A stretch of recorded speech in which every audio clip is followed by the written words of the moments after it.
So, assuming you all can see my screen, right? Okay. So I was going to begin with a little exercise, not knowing about the prayers to begin with, but I think I'll still go with that, considering we had a little bit of an interruption. So, and it's just a little exercise to help us draw into that which matters most. So if you're willing, put your hand on your upper chest and close your eyes slightly and breathe in. How's your heart? Feel that warmth, golden kind of hue, luminosity, that friendliness, that spaciousness. And approach your heart as if it were a portal to your peace and your wisdom. As if it were a portal to deep fulfillment, meaning, and purposefulness. As if all patience and compassion to heal all fear, polarization, and division. As if the vastness of light from the divine dwells within. As if your heart is the spiritual portal to the divine. How's your heart? You can gently open your eyes when you're ready.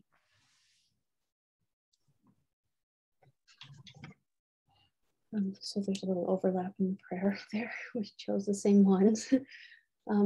So what is the Baha'i fast? Baha'u'llah designated a 19-day period during which each adult are to fast from sunrise to sunset each day. The period coincides with the Baha'i month of Allah, meaning loftiness, from the 2nd to the 20th of March, which immediately precedes the Baha'i New Year. It is a time of prayer, meditation, and rejuvenation, spiritual rejuvenation.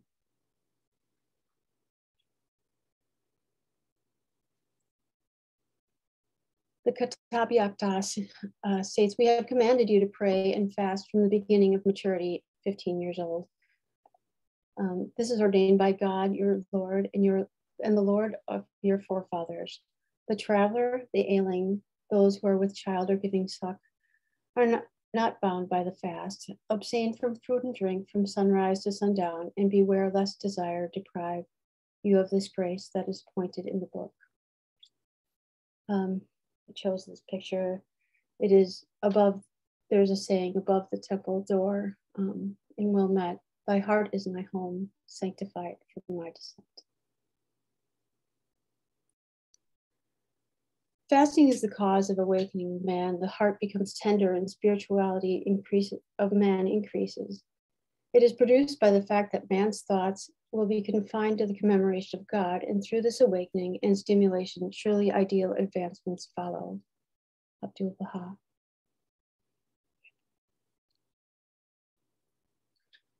There are various stages and stations for the fast, and innumerable effects and benefits are concealed there within. Well is it with those who have attained unto them.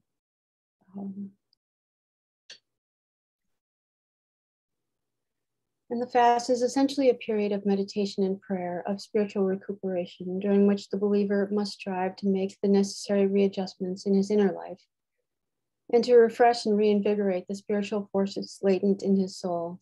Its significance and purpose, therefore, fundamentally spiritual in character. Fasting is symbolic and a reminder of abstinence from selfish and carnal desires.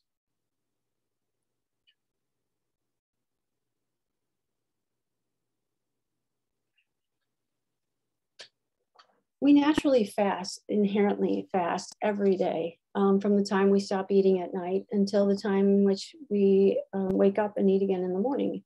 Hence the term, we break the fast or breakfast. So why would there be a prescribed time in which to fast? It's been a thought of mine a lot, and spiritually, we know that it turns our attention toward God and away from material and worldly desires and helps us to refocus. This is an ancient practice. Most religions used fasting for spiritual cleansing for centuries. The Christians have fasted during Lent at various times. The Jewish faith, they fast on Yom Kippur. The Muslim Islamic celebration of Ramadan includes fasting as well. To the best of my knowledge, all religious, all religions have fasted throughout the ages. And fasting helps us to realign, and we are reminded of our spiritual nature. Which brings to mind a quote, a favorite quote of mine, that we are not human beings having a spiritual experience, but we are spiritual beings having a human experience. That was by Pierre Teilhard de Chardin, who was a French Jesuit priest. The quote you see above is from a Swiss physician and founder of toxicology, Paracelsus.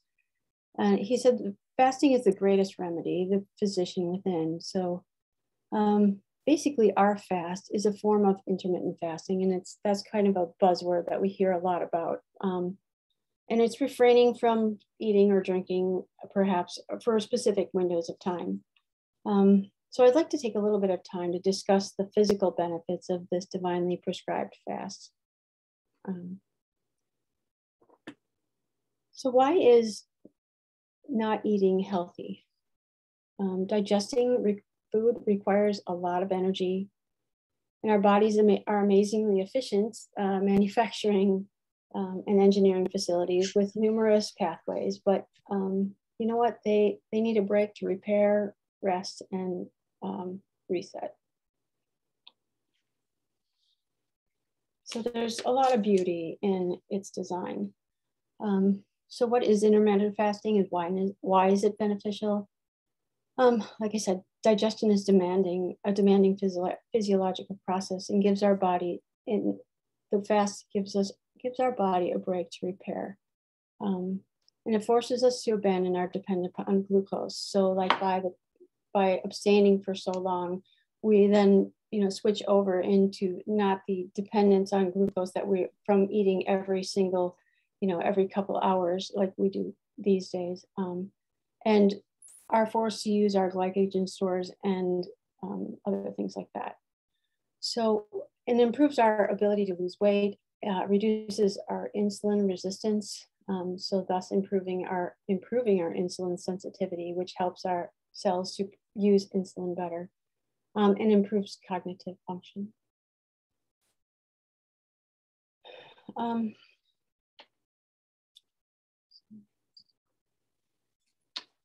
So what's the significance? Well, before we go there, I just want to say that the human body is designed to thrive and is incredibly resilient. So, and considering who the author and architect of our bodies are, we should not have thought otherwise.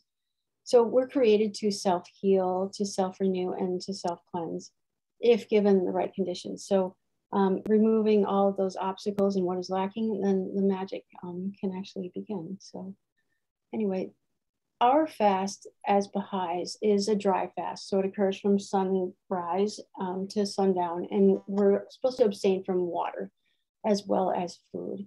There's a lot of physiological benefits from doing so. And, for the sake of time, I'm not going to get into them very deeply, and also I can get a little nerdy about it also. I don't want to do that, but it invokes a bit of dehydration. So that is actually good for the body in terms of a detoxification sort of process. And then it also stimulates a process called autophagy. The word autophagy means self-eating, which actually doesn't sound exactly that great, but it's actually like spring cleaning, if you will. And I love that idea if we think about it. So autophagy begins in a process roughly the literature says about 12 to 16 hours after we begin to fast. And what it does is like, it essentially runs out of the nutrients that are flowing through us and then begins to recycle what we have. So meaning I don't want to call it the junk, but the excess and junk, the cellular organelles and that sort of thing that aren't functioning as well as we'd like them to, or just extra toxins and things like that that are residing in the cells from that haven't been quite eliminated yet or kind of stuck. So it helps us to recycle the junk, and it actually begins to digest those things as nutrient sources. So, and then therefore the result is it regenerates healthy new cell components. So that is a wonderful sort of thing. So it's like spring cleaning. So our ability to perform autophagy, or our body's ability to perform autophagy declines with age. But once we are actually in the autophagy sort of phases, and your cells are regenerating, they begin to behave, because they have new machinery, if you will.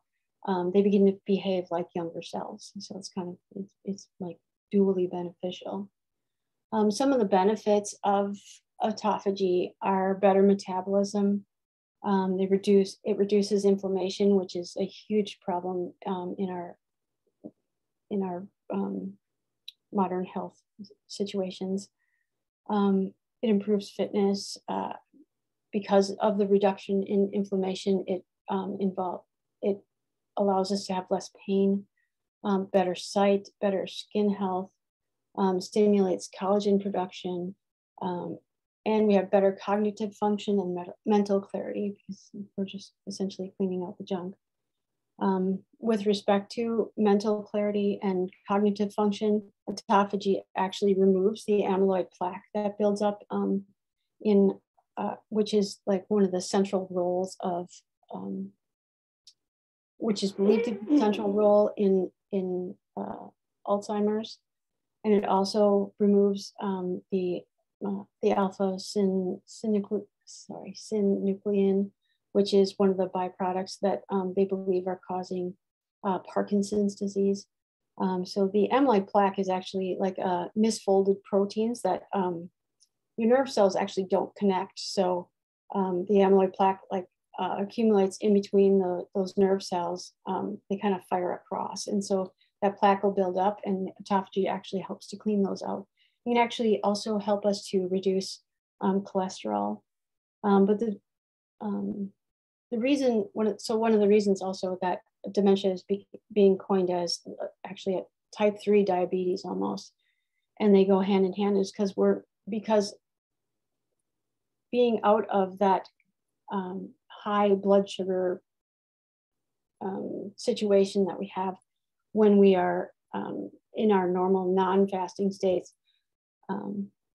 that actually prevents autophagy from occurring. So it can make it difficult for the cells to clear the clutter. So it also enhances our immune system, making our immune systems more efficient. So it has lots of benefits. Let's see.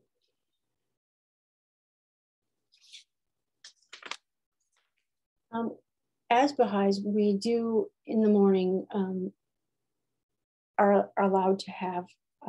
Normally, we fast from the time we stop eating at night until the morning. But many Baha'is will wake up very quickly to, before the sunrise to get a little bit of something inside. And I actually think that's a really good thing, because normally we're fasting, like I said, from the time we go to bed to the morning, every day of the year. And this is a special time. And I think there's a lot of significance in that. But that a little light meal in the morning, according to Baha'u'llah and the Tablet of Physician, is a light to the body, I think is a really good thing, because it actually just enough to stimulate things moving. And then we're allowed to continue to fast throughout the day. which works in conjunction with our natural detoxification cycles and our circadian rhythms.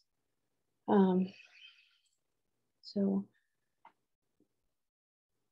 the significance of it happening during the day, and like I said, most of our fasting does occur at night throughout the year, but I think there's significance in the daytime. I know there are some, maybe some conflicting studies that say otherwise, that, that it could be interpreted, I think, both ways. But,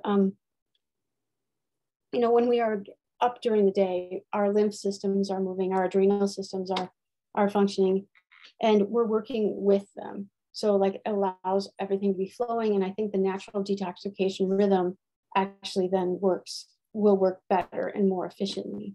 And I have that on the next slide.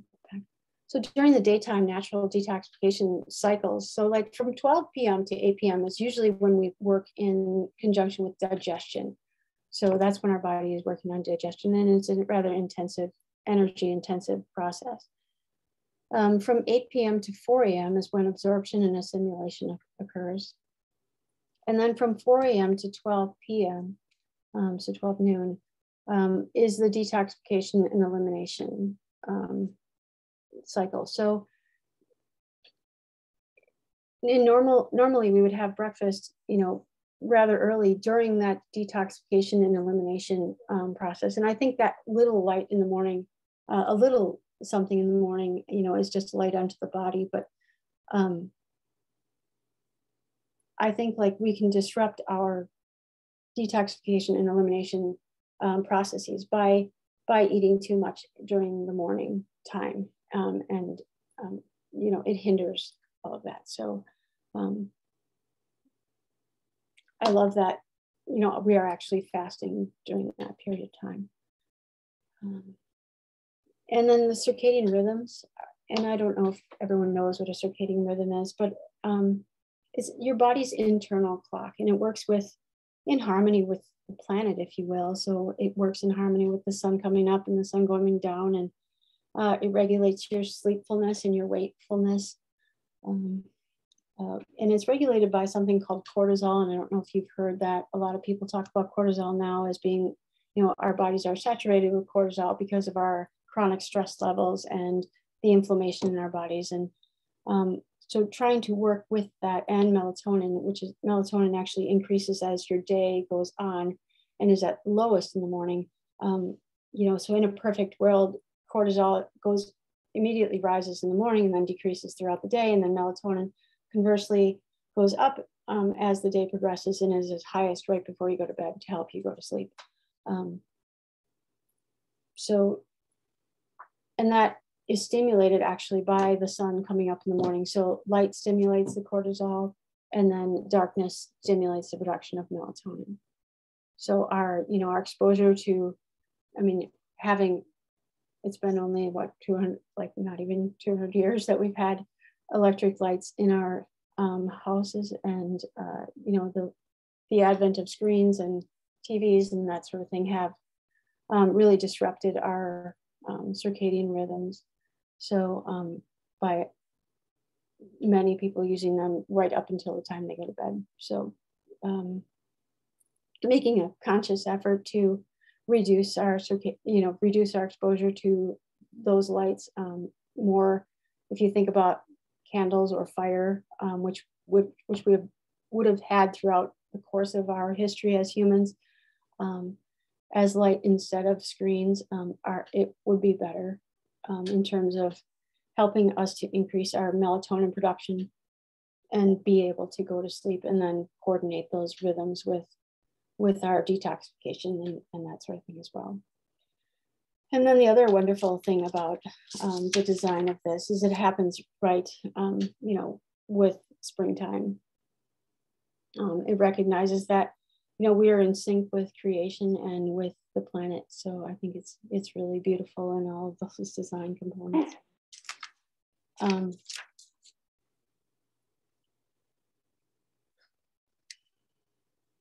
So the interconnectedness and wholeness of the Baha'i fast, as you can see, with the mental clarity that comes, our refocus on spiritual aspects when we are in the absence of eating or drinking, we are, more or less reminded to connect with the spirit during that time.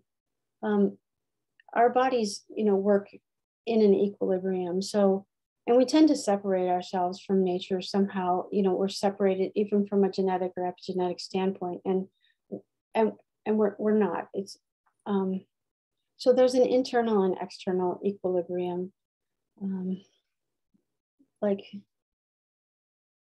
so to speak.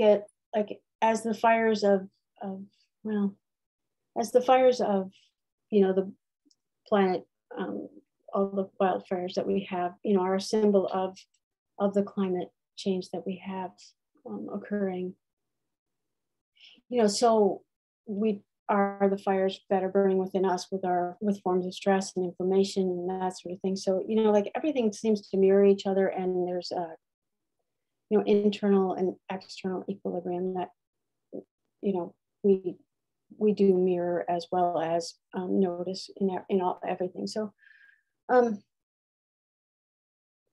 so by nurturing our spirit, we can cause the shift in our bodies to work better and our minds to work better. If and we're rekindling and renewing our bodies as well, that's going to allow us to have better mental clarity and a spiritual connection. So I love the idea of how it all works together, and it renews the continuity of our wholeness. And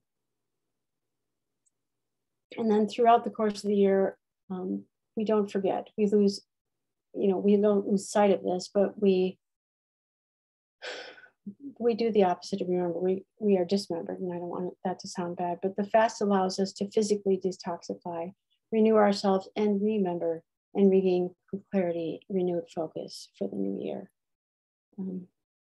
So we have an opportunity with every choice we make, at every meal, and how we manage stress and approach every problem, to nourish ourselves, mind, body, and spirit.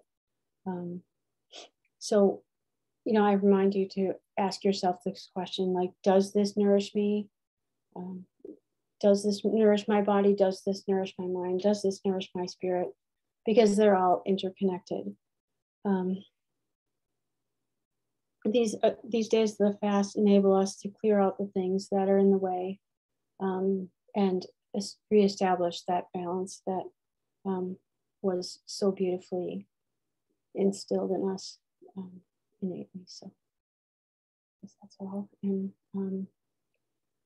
so the idea was that this would be about a half an hour. So I guess we're right on track with that. So if you have questions, I'd be happy to try and answer them.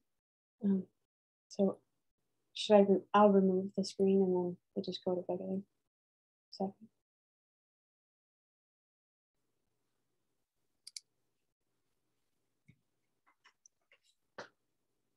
And I can revisit anything if you have questions about any of it. So I was just kind of zooming through for the sake of time. So. Thank you so much, Andrea. Andrea, we have Laura Lee has raised her hand with a question. Yeah. Well, there's something in the Akdas about age 70, and next year I will be that age, and Barry's passed that birthday a while ago, but he's been graciously fasting with me anyway. And I was wondering what you thought about the advisability of fasting past that age. I'm not a medical doctor, but and I would certainly, if you're interested in fasting, I think that, from all the research that I have seen, if you don't have, a lot of health concerns that you would have, I seriously think that there's it's advantageous, even if you were to do it for, just a few days. if you can get into that autophagy sort of thing, and just like even get to the point where you could eat just a few days, that you would eat even one day, perhaps a week or whatever, where you did one meal a day, that will help to like stimulate that sort of autophagy. And again, it cleans out, it just forces your body to begin to clean out, I don't want to call it junk, but all the excess things, and regenerate itself. And, you know, particularly as we age, our ability to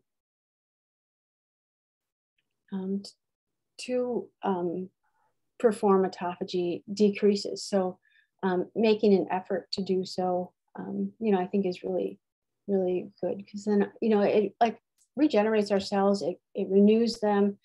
We get, you know, I want to say brand new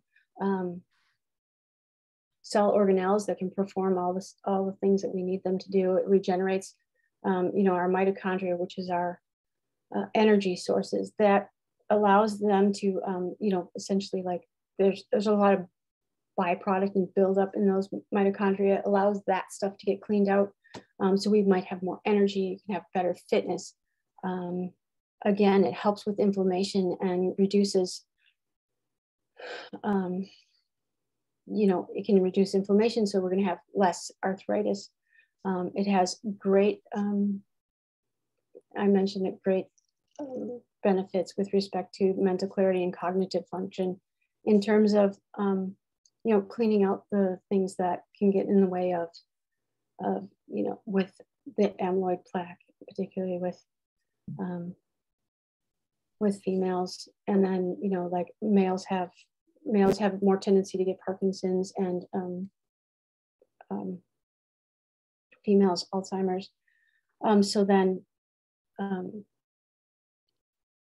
you know, it allows that sort of thing to get cleaned out, and we don't see the effects of those diseases. You know, they can set in 8 to 10 years before we begin to even see their effects. So, you know, I think it's good. And then also with our immunity, I mean, like given the pandemic we've been dealing with for 2 years now, you know, making our immune systems more responsive and more efficient is always a good thing. And if you, and it increases our metabolic flexibility. So in that, we, you know, then we're allowed to, how do I explain this? By making us more metabolically flexible, we can, I don't know how, what's the best way to explain this? It just makes, you know, we're not as prone to the chronic inflammation that we see, and then the diseases that come from that chronic inflammation. So the increase in diabetes that we see, the increase in heart disease that we see, the increase in autoimmune diseases we see. 50 million Americans are now have some form of autoimmune disease. And if you think back to like the 1970s, we barely ever heard of autoimmune diseases. So, you know, and just to touch on that, just even a little bit, you know, it wasn't up until probably 25 years ago that it was even considered bad to not fast. You know, like it was part of our, you know, structured life that we'd have, you know, breakfast, lunch, dinner, and maybe a snack at night, but not too late. And, you know, we kind of followed those sort of regimens, whereas people tend nowadays, with the convenience of the foods that we have, to graze throughout the day. And I think that really impacts people's, the way in which our bodies can process and detoxify. So, but anyway, to address your specific question, I would ask your physician if you would think it was fine, but if you think that the benefits would be good, you know, I think it's entirely up to you. But again, I think the benefits outweigh the, you know, and even if you can do it just for a few days from a physiological standpoint, I think like each and every one of us as Baha'is throughout the course of the fast, you know, like do focus on it from a spiritual standpoint in terms of trying to, you know, reinvigorate our spiritual connection. So did that answer you or not so much? Is that? Yeah, I think it did for now. Thank you. Go ahead, Michelle. Yeah, I have a question. I think it was really helpful to hear about how we start our day with the fast, that a light meal, something, and certainly having a quote from Baha'u'llah.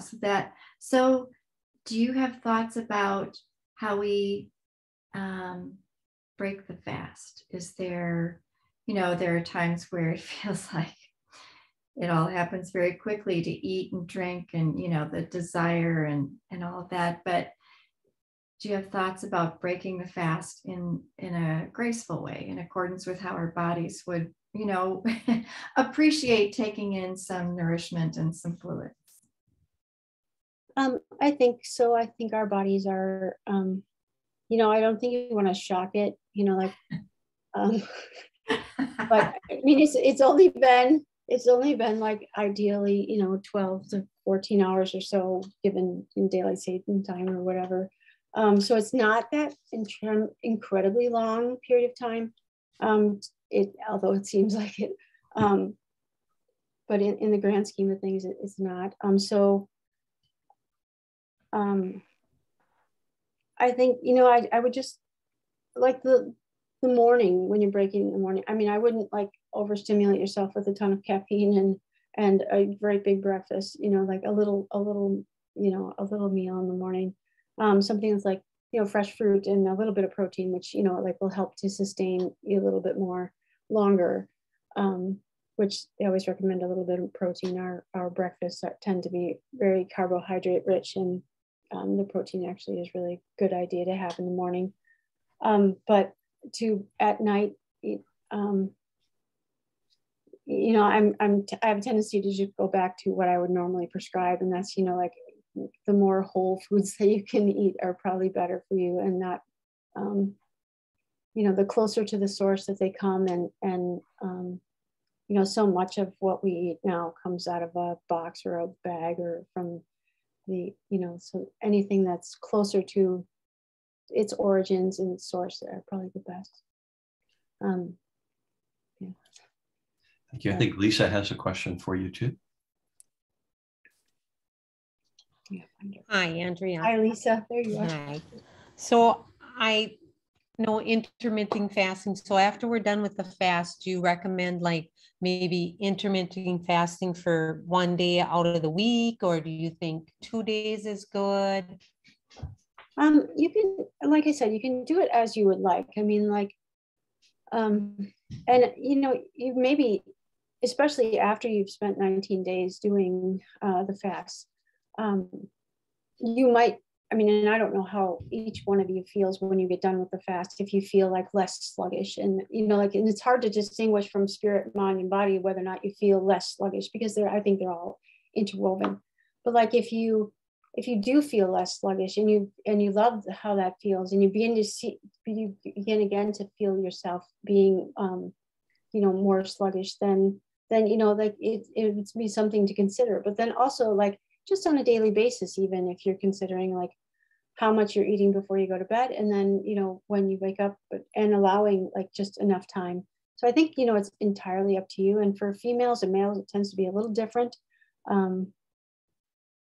With intermittent fasting, females, it takes just a tiny bit longer to get into the autophagy sort of thing. Males can have genetic predisposition to be able to get into it faster. But like I said, I think it is beneficial. And I think if you can, just intuitively think and hear what your body's telling you. So, and like I said, inherently we do, and it is like part of our nature to fast every day, provided we're not getting up and eating in the middle of the night and, that sort of thing. We do have at least, hopefully, if you're sleeping that long, an 8-hour, 9-hour, 10-hour, 12-hour window, if you can, of fasting. So your body can naturally start to, or at least begin to clean out some of that stuff. But I think the benefits of doing that, like I would say, I'm not going to make it serious recommendation, but I think that it's, I do think it is beneficial. Like, you know, if you want to do it twice a week, then, you know, it's not going to be harmful to you, you know, and eating, and it doesn't necessarily, the intermittent fasting doesn't, if you're just going to eat one meal a day, you don't have to necessarily like keep the entire thing as dry fasting. But the autophagy does not kick in if we are drinking. So, Oh, okay. so, but. Okay. Thank you, Andrea. Yeah, you're welcome. Sorry.